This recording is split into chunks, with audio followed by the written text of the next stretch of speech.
A fost cea mai lungă deplasare pe care ați făcut-o? Cea mai lungă deplasare pe care am făcut-o la Iași. La Iași cea mai lungă deplasare. La Botoșani cum a fost? La Botoșani... Anul trecut ați fost la... Da, anul trecut. La meci. A dat golul ăla, Roman. Ați fost singurul suporter prezent pe stadionul din Botoșani? Singur prezent pe stadionul Botoșani, singur. Câți jandarmi v-au păzit atunci? 32 de jandarmi. Erau 16 pe parte, că era plasă. Eu singur în păluză. Și am mai fost singur de-am bătut cu 3-1 pe Brașov, la Brașov. Tot singur am fost la Brașov. Am venit cu fotbaliști. Înseamnă că purtați noroc echipei. Da, am venit cu fotbaliști. Am purtat noroc și la Brașov și la Botoșani. Ce au zis cei de la Botoșani când v-au văzut? Când m-a văzut tataie, bravo tataie, sunteți bun tataie. Da. Am fost și la... Cum ați ajuns la Botoșani? La Botoșani, v-am spus, am plecat seara din... Adică la 11 cu acceatul ăsta de merge la București, de vine de la Arad.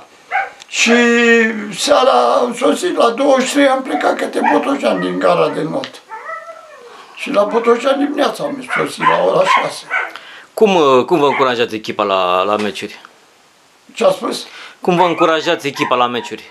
Pandurii, pandurii! Și strigăm.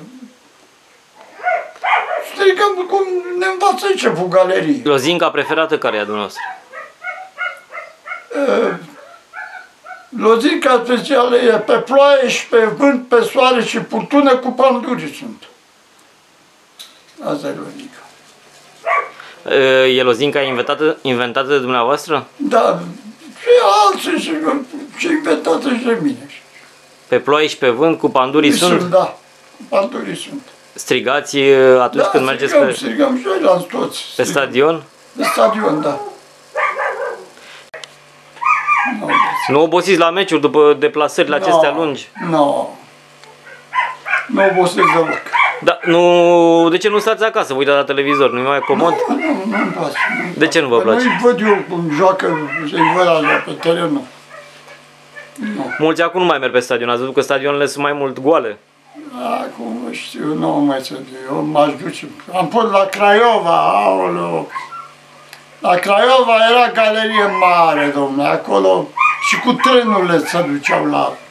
După când era știința Craiova. Așteptați acum să se reia campionatul, să mergeți de-abia aștept. Din nou în deplasări? Da.